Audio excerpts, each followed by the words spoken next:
ou lorsqu'on a l'occasion d'être dans certaines situations à l'extérieur, nous tenons souvent des propos pour interpeller les chefs d'État africains pour qu'on se réveille, prendre soin de notre jeunesse pour pouvoir amorcer notre développement réel. Nous sommes souvent mal compris. Certains ont riposté publiquement à nos propos parce qu'ils se sentent indexés. Mais je peux vous assurer, jeunesse, que lorsque nous nous retrouvons dans les couloirs, ces mêmes chefs d'État nous disent « Vous êtes sur la bonne voie, c'est ce qu'il faut faire pour que l'Afrique puisse s'en sortir. » Il va amener quelque chose au Burkina que les Burkinabés n'ont jamais manifesté, n'ont jamais vu. Il va amener quelque chose au Burkina qu'on n'a jamais vu. Lui là, son cœur est propre. Lui là, son cœur est propre. Il n'est pas gourmand. Il n'a pas les longs yeux. Lui, il est là pour son pays. Et c'est tout. Quitte à ce qu'il ne mange pas, mais que son pays, le petit Burkinabé là, vous voyez, je ne connais même pas son nom. Quitte à ce qu'il ne mange pas, mais que son pays soit debout. Quitte à ce qu'il ne mange pas, mais que son pays soit debout. Bonjour à tous. Je souhaite donc la bienvenue à tous les jeunes venus des 13 régions qui sont dans la salle et ceux qui n'ont pas pu avoir accès à la salle. À tous les jeunes venus d'Afrique pour accompagner la jeunesse burkinabé, soyez les bienvenus au pays des hommes intègres. J'irai rendre un hommage vibrant à nos vaillantes forces de défense et de sécurité et nos vaillants VDP qui se battent jour et nuit pour que le Burkina Faso soit et tienne debout. Je souhaite que nous prenions une minute pour prier pour ceux qui sont sur le terrain et aussi pour le repos des âmes de ceux qui sont tombés pour notre patrie. Le Seigneur m'a dit, mon fils, c'est moi qui t'ai positionné au Burkina pour le peuple burkinabé, pour que mon peuple se réjouisse de la bénédiction, pour qu'enfin les cris de mon peuple ne me troublent plus. Pour le bienfait, pour le bien-être des Burkinabés.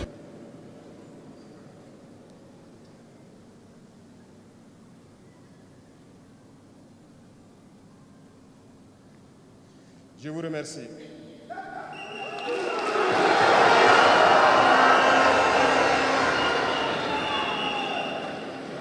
Rendons grâce à Dieu qui a permis que nous nous retrouvions ici aujourd'hui à l'occasion donc de la célébration de la Journée internationale de la jeunesse en bonne santé. Je le dis très souvent parce que l'être humain oublie souvent Dieu lorsqu'il n'a pas de problème, lorsqu'il est dans le bonheur. Mais quand viennent les soucis, c'est là qu'on se rappelle de Dieu. Rendez grâce tous les jours pour le souffle de vie et pour la santé. Il est là selon le bien de Dieu, selon la volonté de Dieu. Voilà, c'est son fils. Voilà, c'est son fils. C'est son fils. Le Niger, le Mali, le Burkina. Oh! Les Anglais sont derrière. Les Anglais sont derrière ces gens-là. Vous ne pouvez pas imaginer. La main de Dieu qui est derrière le gouvernement là. Vous ne pouvez pas imaginer. Les enfants souhaitent grandir pour être jeunes. Les personnes âgées souhaitent redevenir jeunes. Tout le monde veut être jeune. La jeunesse est une bénédiction. Alors profitez de la jeunesse pour faire œuvre utile. Voilà pourquoi quand je vois dans le thème choisi, les deux premiers mots nous interpellent. Intégration, sécurité. L'Afrique fait face à de nombreux défis. Et on doit se poser des questions. La jeunesse est-elle un atout ou un handicap pour le développement des nations? La réponse est simple et sans équivoque. Et vous la savez. Les pays développés ont pour la plupart une population vieillissante. Et actuellement, beaucoup de pays ont lancé des programmes pour rajeunir leur population. L'Afrique a cette chance d'avoir une population très jeune. Mais pourquoi l'Afrique n'est-elle pas développée? Nous devrions donc nous pencher sur la question de comprendre pourquoi l'Afrique a une population jeune et qu'elle n'est pas développée. Et que les pays qui se disent développés cherchent donc à rajeunir leur population. Il faut que nous arrivions donc à transformer notre jeunesse en un véritable atout et un moteur de développement pour notre continent. Et pour ce faire, nous avons besoin d'intégration, nous avons besoin de sécurité, de développement, nous avons besoin de nous unir. Certes, vous entendrez parler de l'Union africaine. Oui, elle existe. Mais quel est l'effet de l'Union africaine en réalité?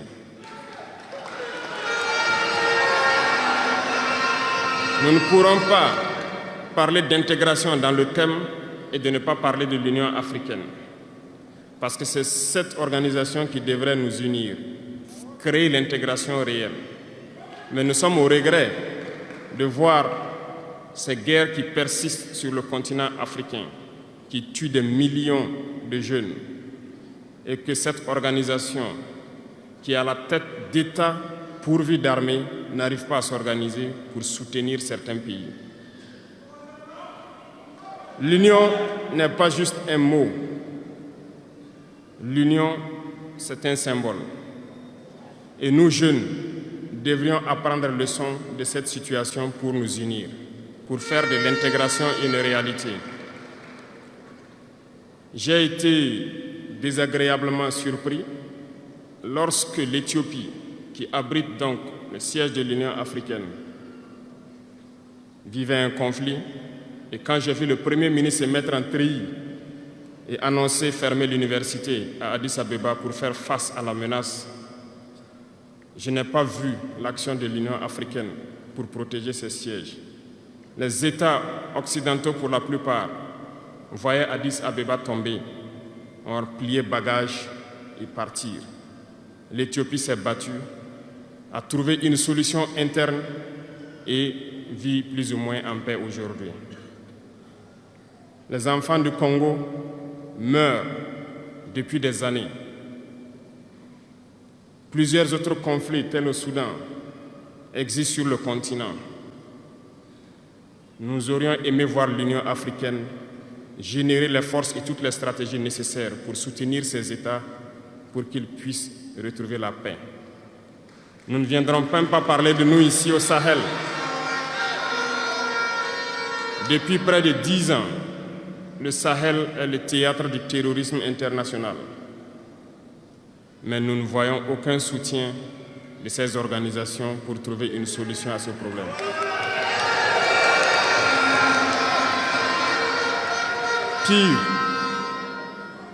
Pire, il y a quelques jours de cela, un pays étranger à l'Afrique a annoncé ouvertement avoir soutenu et participé à une attaque lâche, terroriste et barbare contre des forces de notre confédération à Tinzaouaten. L'Union africaine n'a pipé aucun mot pour condamner cette ingérence. L'Union africaine n'a pipé aucun mot pour condamner cette ingérence d'un État extérieur à l'Afrique dans les affaires internes de nos États. Réunissez-vous, tous les présidents africains, contre les 3 pays-là. Vous n'allez pas vous en sortir. Parce que dans ce qu'ils sont en train de faire là, il y a la volonté de Dieu dedans.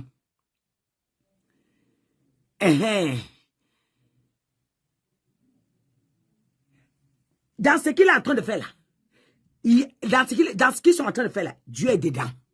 Ils ne vont pas vous en sortir. Vous n'allez pas vous en sortir. J'aimerais parler à quelqu'un ce soir, à un président qui veut prendre des décisions. La vidéo ici va arriver à vous. Hein. Ne combattez pas ces 3 pays-là. Ne combattez pas ces 3 pays-là. Ces 3 pays validés devant Dieu. J'ai dit, le Seigneur les a validés. 3 pays. Le Seigneur est pour eux. Je vois l'armée de Dieu autour d'eux. Le Seigneur a validé les 3 pays-là. Je vous avais dit quoi? Je vous avais dit quoi? Il nous faut nous unir et la seule manière de s'unir, c'est de se parler, de se comprendre et de pouvoir donc asseoir les bases de cette unité-là. Et jeunes, laissez-moi vous dire que pour s'unir, il y a 3 mots, 3 grands vices qu'il faut bannir de nos comportements et de notre vie. Je parle de la lâcheté, la traîtrise et l'incompétence.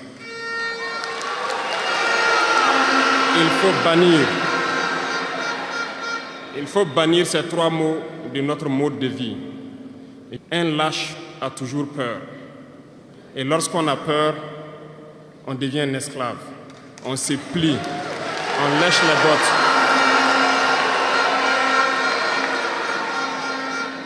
Nos ancêtres n'ont pas été lâches. Et si nous sommes lâches, nos enfants vont nous poser des questions. Imaginez qu'au Burkina, nous refusions de nous battre et nous acceptons de nous soumettre, de vivre l'esclavage. Demain, nos enfants grandiront. Ils se poseront des questions. Nos parents ont-ils été des lâches pour nous laisser dans l'esclavage? Que nous soyons vivants ou morts, nous allons le ressentir. Le lâche a peur. Et les impérialistes ont compris, ils essaient de faire peur aux leaders pour que vous soyez des lâches. Parce que quand vous êtes un lâche, tous les autres vices peuvent naître. On fait tout pour que nous ayons peur. Ils viennent dans nos palais, ils nous menacent directement ou des menaces voilées. Bien sûr, nous répondons comme il le faut. Ils essaient de nous faire comprendre. Ils prennent chaque fois des exemples. Ils nous diront, vous savez, Thomas Sankara a essayé de faire comme ça, mais il est où? Il est mort. Le président haïtien, il a essayé de faire comme ça, il est où? Il est mort. Kadhafi a essayé comme ça, il est où? Il est mort. Voilà des propos qu'on nous tient de manière voilée pour nous faire peur. Et pire, nous voyons aussi souvent certains jeunes essayer d'emboîter le pas d'une autre manière. On peut les entendre dire « telle personne a régné ainsi, il est à la CPI. Telle personne a régné ainsi, il est en prison. » Tout ça pour essayer de nous faire peur, pour qu'on devienne des lâches. Mais je pense qu'ils n'ont pas compris quelque chose. Quand nous disons la patrie ou la mort, nous vaincrons, ce n'est pas qu'une phrase. Ce n'est pas qu'une phrase, ça a tout son sens. Nous n'avons pas peur et nous n'aurons jamais peur. Nous continuerons notre lutte. Traoré, que le Seigneur le fortifie. Que les anges de protection s'augmentent. Et que Dieu lui augmente sa sagesse. Et que son pied ne l'amènera pas là où il va rencontrer le malheur. Au nom de Jésus. Que ton pied ne t'amène pas là où tu vas rencontrer la mort. Au nom de Jésus. Toute arme forgée contre toi sera nulle et sans effet.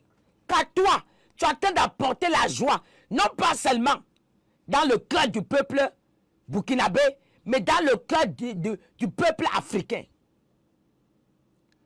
Mais que tout ce qu'on organise contre toi là, c'est détruit au nom de Jésus. Alors, nous leur posons des questions à savoir pourquoi vous ne faites pas comme nous, pourquoi vous ne nous accompagnez pas. Certains nous disent qu'ils ont les mains liées, certains nous disent qu'ils ne peuvent pas.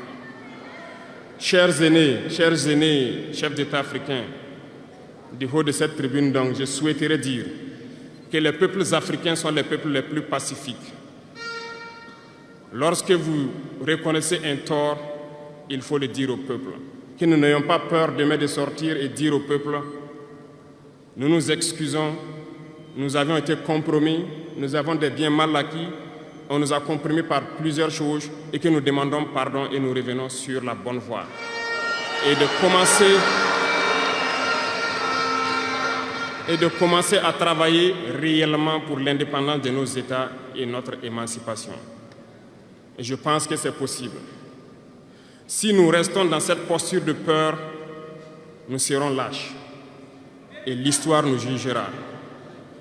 Nos enfants poseront des questions, nos petits-enfants poseront des questions. Nous sommes en train d'écrire l'histoire, il n'y a pas de place pour la lâcheté. Si nos ancêtres avaient été lâches, nous ne serions pas là. Souvenez-vous, je vous prends un exemple des peuples Bamileke et Bassa, je vais parler des Camerounais. L'Union des populations du Cameroun, qui depuis les années 50 a commencé une lutte implacable contre les colons. Mais ils ont été massacrés. Les armées coloniales françaises en son temps ont déversé des bataillons d'infanterie, des chars, des hélicoptères, ont anéanti des villages entiers. Les tortures les plus inhumaines ont eu lieu en cette période. Vous pourrez faire des recherches sur ce qu'ils appelaient la balançoire ou le bac à ciment. Des centaines de milliers de populations ont été décimées ainsi en Afrique parce qu'ils ont osé demander aux colons de quitter leur terre. Ça a abouti à une guerre civile qui a duré plusieurs années. C'est pour dire que des gens ont osé, ont affronté à main nue les impérialistes pour que nous soyons là. Il n'y a pas de raison que nous ne puissions pas affronter les impérialistes pour que nos générations à venir puissent vivre. Il y a beaucoup d'exemples à travers l'Afrique d'hommes courageux qui ont refusé d'être lâches, qui ont combattu, qui ont fait face. Eh bien, soyons dignes de ces gens. Nous sommes leurs descendants et soyons dignes d'eux. Un lâche ne peut pas être digne. Ne soyons pas lâches, jeunesse africaine. Parce qu'un lâche est toujours un traître. Et ça va de pair. Ils essaieront de nous faire peur pour que nous soyons lâches. Et si nous sommes lâches, nous allons trahir. Il faut bannir la traîtrise de nos habitudes. Des Africains ont été traîtres pour que la traite négrière réussisse en Afrique. C'est parce que des Africains ont été traîtres que la colonisation a pu tenir en Afrique. Interrogeons l'histoire, nous le verrons. Lumumba, Patrice Lumumba a été trahi parce qu'il a osé tenir tête. Et ces mêmes télévisions belges sont venues au Congo pour quelques billets tendus à des individus au Congo pour une interview pour contenter leur population. Et vous avez pu suivre ça. Lumumba nous dérangeait, il est mort, on est content. C'est de la traîtrise. Beaucoup d'autres héros sont tombés pour que nous soyons là aujourd'hui. Et c'est une technique de l'impérialisme, de faire peur aux autres en menant des actions pour réellement créer la terreur. Ça n'a pas commencé aujourd'hui. Je vous prendrai l'exemple d'un guerrier qui s'est battu, Victor Biakaboda. Lisez, vous comprendrez. Il est issu d'une famille de chefs, pas de la chefferie donnée par le colon. Il était un enfant digne.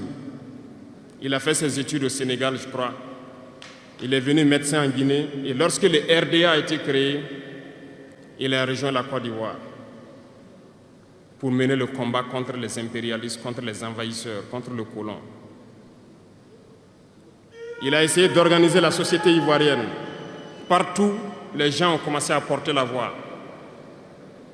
Il y avait en son temps un général Péchou qui a fait massacrer les populations ivoiriennes pour que jamais cet esprit de liberté ne puisse germer. Il a continué son combat aux côtés de Félix Houphouët-Boigny. Ils ont lutté, mais le plus virulent était Victor Biakaboda. Il représentait une menace pour les impérialistes. qu'ont-ils fait? En plus de massacrer les populations qui manifestaient, un soir, ils l'ont tué de manière atroce à côté de Boisflé. Quelques heures après, lorsque les populations de Dimbokro ont entendu l'assassinat, ils ont marché, ils ont manifesté, ils ont été massacrés par l'armée coloniale. L'histoire est têtue, les faits sont là. Après sa mort, qui a fait peur à Félix Houphouët-Boigny, ils l'ont appelé et ils l'ont dit: si vous continuez la lutte, vous connaîtrez le même sort. Il a eu peur et il s'est rallié à l'impérialisme.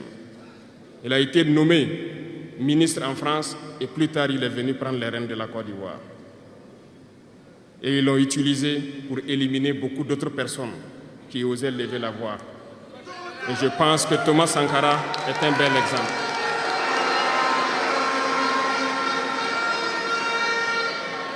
Si vous avez peur, vous serez lâche et vous serez traître. N'ayez jamais peur. La lutte doit continuer. Il y a beaucoup d'autres exemples à travers le monde. Et il y a ce phénomène qu'ils ont aussi utilisé depuis belle lurette et qu'ils continuent d'utiliser. Voyez-vous, certains individus, par exemple, se sont retrouvés dans d'autres pays et créé, soi-disant, un gouvernement parallèle au gouvernement du Mali. Vous avez entendu cette histoire. Ce n'est qu'une technique qui a existé dans le temps. Je vais vous prendre l'exemple de Ahmed Chalabi, l'Irak. Ce professeur de mathématiques qui a même été dans le gouvernement irakien a été récupéré par les impérialistes et il a formé ce semblant de gouvernement parallèle à l'Irak aux États-Unis. Et on l'a utilisé pour être donc le mouton de sacrifice. Parce que c'est à lui qu'on a dit de prononcer publiquement que Saddam Hussein développait des armes de destruction massive. Et il l'a fait. Ils l'ont utilisé. Et cet alibi a été utilisé pour tuer des millions d'enfants en Irak et détruire l'Irak. Et vous savez quel a été le sort de Chalabi? Un soir, après une interview, dans l'interview, il disait même qu'il sait que la CIA est sur son dos. Quelques heures après, il a été retrouvé mort dans son lit, mort de crise cardiaque. Si vous trahissez, vous aurez des fins macabres. C'est ainsi. L'impérialisme n'a pas d'amis. L'impérialisme vous utilise et quand il finit de vous utiliser, il fait de vous ce qu'il veut. Suivez mon regard, vous comprenez de quoi je parle.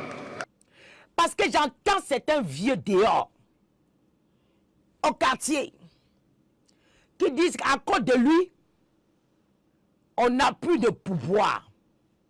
Donc on ne fait plus le faux.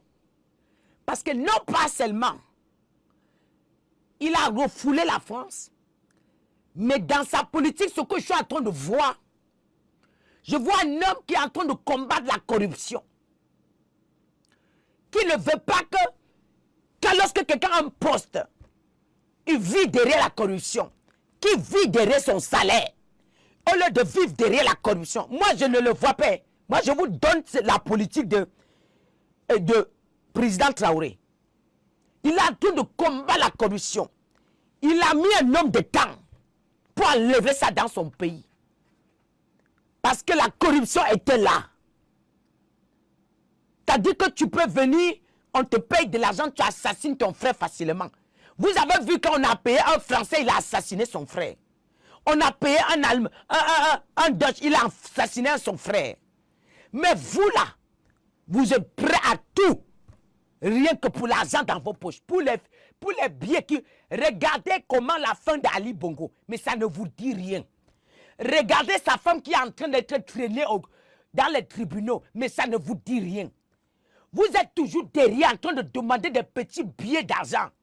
Pour vouloir tuer quelqu'un qui est en train de vouloir apporter le changement dans votre pays. C'est quoi même votre problème? Mais vous allez être démasqués tous. toutes vos réunions là seront dévoilées. C'est pas normal. Parce que jusqu'à que je vois quelqu'un frapper la main, que peu importe le nombre de temps, on va la voir. Mais c'est comment? Pourquoi il nous empêche de manger? Et pourtant, on pouvait donner pour lui. Pourquoi si lui ne veut pas manger, qu'il nous laisse manger? Ça crée ça monte. Ça fait mal. Mais comment quelqu'un est en train de bâtir le pays? Vous cherchez vos poches. Vous cherchez votre maison avec ma femme et mes 3 enfants. Je suis satisfait, le peuple, on s'en fout. Voilà ce qui a tué l'Afrique. Je suis satisfait, mon frère, je m'en fous. Du moment où ma maison est remplie, le reste, je bats peuple, je m'en fiche. Moi, écoutez, mais ce que vous êtes en train de planifier contre cet enfant-là, contre ce président-là, vous n'arriverez pas. Vous êtes ses papas, hein? La majorité, ce sont ses papas. Ce sont des vieux. Ce sont des vieux, la majorité, ce sont ses papas. Mais qui sont en train d'organiser tout cela. Mais le Tout-Puissant est derrière son fils. Il est derrière son fils. Il est derrière son fils. Mais ce que vous avez organisé là, on va encore vous attraper. On va vous foudroyer. Regardez, je vous avais dit que ce que lui là, il va faire là-bas au Burkina, surtout son cœur là, il aime. Quand vous le voyez là, il est comme entier comme ça. Que rien ne... Je déploie l'armée céleste, l'armée terrestre, l'armée maritime, derrière ce président. Les gens qui sont en train d'organiser les plans, c'est les gens que lui respectait. C'est les gens que lui respectait. Quand il prenait le pouvoir là, il savait que c'est eux qui devaient l'aider. Il savait que c'est eux qui devaient le soutenir. Mais comme il n'a pas accepté la corruption, ils sont devenus ses ennemis. Mais lui-même, il ne comprend pas. Lui-même, il est dépassé. La pression monte autour de lui. Il finit avec l'autre, il y a un autre qui vient. Juste pour vos poches. Juste pour parce que vous voulez manger. La faim, vos faims là, regardez comment vos faims finissent. Pourtant, si vous avez donné au peuple là, hein, vous finissez là, on vous honore toute votre vie. Il y a même quoi dans... Il y a quoi?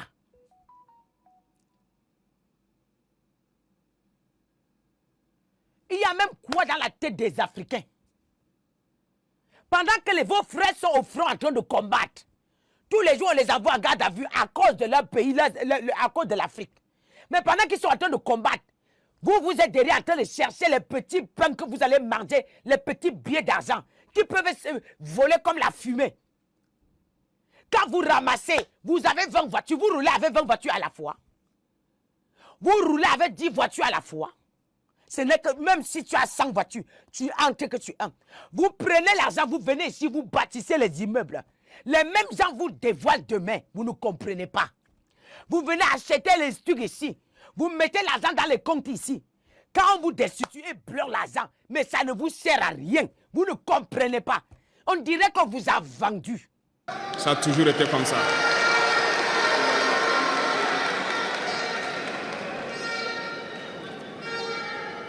Le troisième vice que je vous invite à vous départir, c'est l'incompétence. Ah, je reviens encore au mot du slammer qui a marché sur ma langue. L'incompétence, vous comprendrez de quoi il s'agit. L'incompétence est un phénomène très dangereux qu'ils ont utilisé pour détruire la société africaine. Dans nos administrations, il y a beaucoup d'incompétence. Reconnaissons-le. Les incompétents ont beaucoup de place à côté de l'impérialisme. Parce que les incompétents peuvent plomber le développement d'un pays. Les incompétents peuvent vous amener à douter de vous. Les incompétents aiment la facilité. Les incompétents aiment tout pour eux seuls. Les incompétents n'aiment pas ceux qui sont compétents. Ils n'aiment pas ceux qui innovent, ceux qui cherchent. Les incompétents sont dangereux. Lorsque vous êtes éclairé, l'incompétent ne vous aime pas. Lorsque vous voulez innover, l'incompétent ne vous aime pas. L'incompétent sait reconnaître celui qui est compétent et il va le combattre jusqu'à son dernier souffle parce qu'il a peur de celui qui est compétent. Cherchez la connaissance et travaillez dur pour être compétent. Bannissez l'incompétence. Parce que, à travers les distractions qu'on veut nous faire adopter, on devient incompétent. Je vous prends un exemple. Les réseaux sociaux sont les lieux de publication des informations aujourd'hui. Les gens s'informent à travers Internet et beaucoup de choses.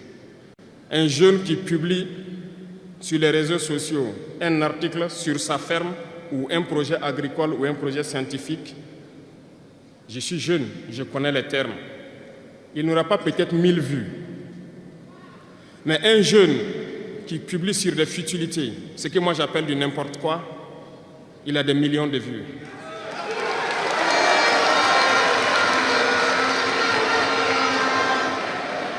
Justement, comme disait le jeune slammer, on veut vous faire perdre du temps dans les futilités. Prenez conscience, intéressons-nous au travail et cherchons la connaissance, cherchons la compétence.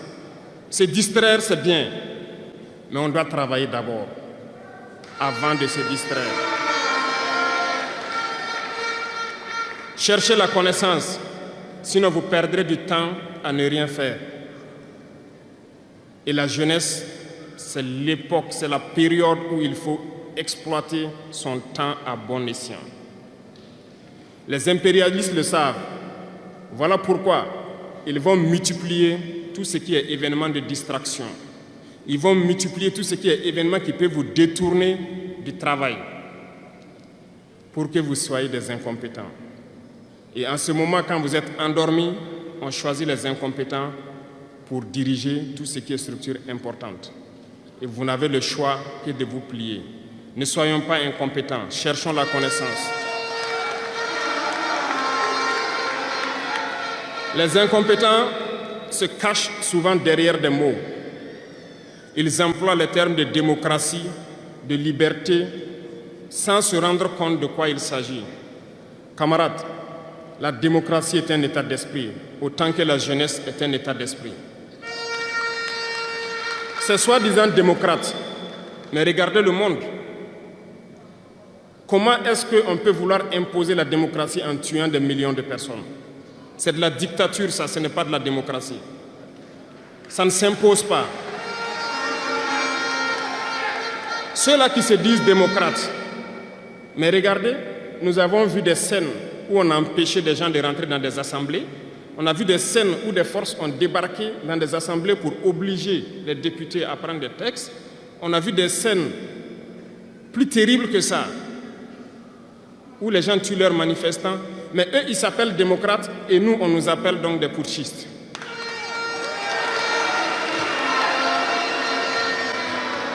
Si c'est ça la démocratie, je répète, nous ne voulons pas de cette démocratie.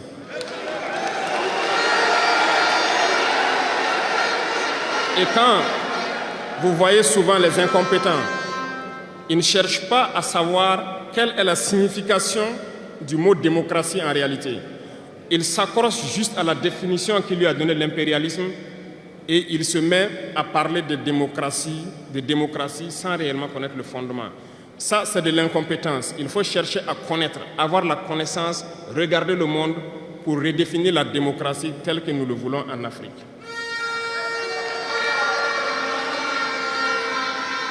Les incompétents se cachent derrière les libertés. Retenez une chose, il n'y a pas de liberté individuelle qui existe. C'est un fait. Vous pensez vraiment que chacun est libre? La liberté est collective. Tant que nous vivons dans une société avec des règles, la liberté est collective. Parce que si vous ne respectez pas les règles, vous ne pouvez pas vivre dans la société. Si vous êtes libre de parler comme vous voulez, l'autre aussi est libre de vous répondre comme il veut. Ça sera du désordre. Si vous êtes libre de rouler dans la rue et de passer le feu au rouge comme vous voulez, l'autre est libre de passer aussi et de vous cogner. Vous comprenez que si la liberté individuelle prend le dessus, nous sommes dans une société de désordre. Voilà pourquoi il y a des règles dans la société. Et les règles, tout le monde doit les respecter. Et là, on parle de liberté collective. Donc, certains se donnent le droit de parler de leur liberté individuelle à eux, mais ne tenant pas compte des autres. Je pense que ça fait partie aussi de l'incompétence, parce qu'ils ne cherchent pas à comprendre, ils s'arrogent les droits que peut-être les États les ont donnés pour sévir, pour faire tout pour eux, en négligeant les libertés des autres. Non, la liberté est collective. Avant de poser un acte, on pense à la liberté d'autrui. Et nous ne devons pas transcender la liberté des autres. Donc ça fait qu'on doit avoir de la réserve. Et une fois qu'on a de la réserve, la liberté individuelle n'existe pas. La liberté est collective. Et nous devons avoir cette culture de liberté collective. Cherchons donc la connaissance, lisons, interrogeons l'histoire. Ne lisez pas l'histoire qu'eux, ils ont écrite en leur faveur. Cherchez la connaissance à travers plusieurs sources et vous comprendrez dans l'histoire qui s'est battu pour l'Afrique, comment nous devons nous battre pour continuer cette lutte de nos dévanciers.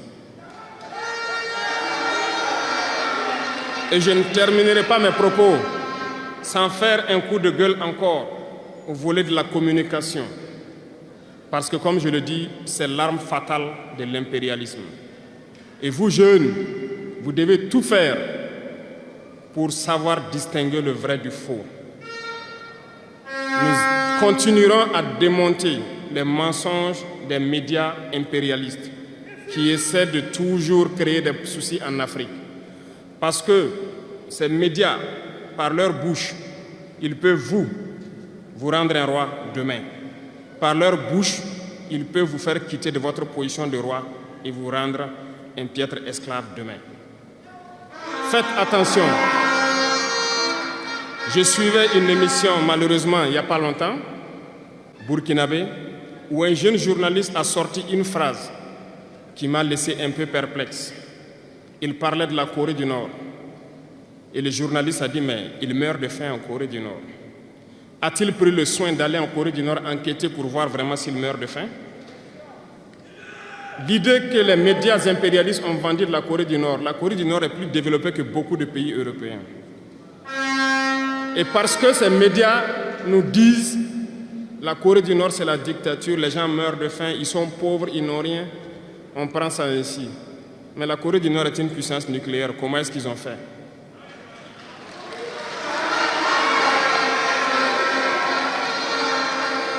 Faisons attention à la communication.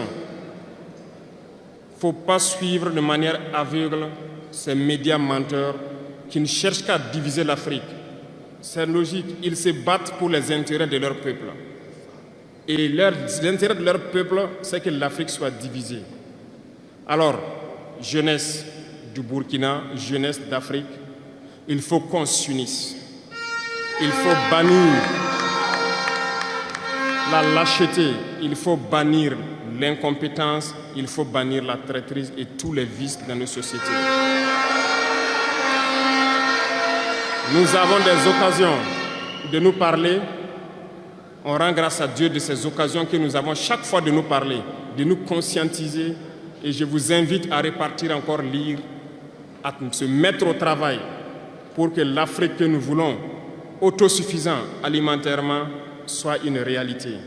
Pour que l'Afrique que nous voulons pour un développement harmonieux soit une réalité. Parce que je reviens sur votre thème. Il n'y a pas de paix et de sécurité sans développement. Les deux vont de pair. S'il n'y a pas de développement, il n'y a pas de sécurité.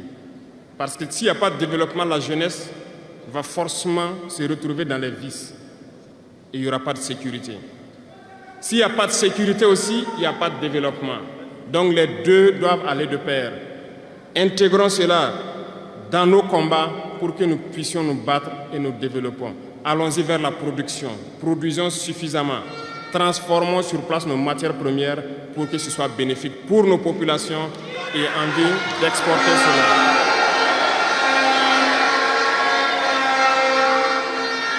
Je vous souhaite de très bonnes journées de réflexion sur le thème choisi, également sur le rôle essentiel de la jeunesse dans ce combat. Bonne chance à tous. Que Dieu fasse en sorte que tous ceux qui ont fait le déplacement retournent en bonne santé chez eux et que nous puissions nous retrouver quand nous le souhaitons par la grâce de Dieu. La patrie ou la mort.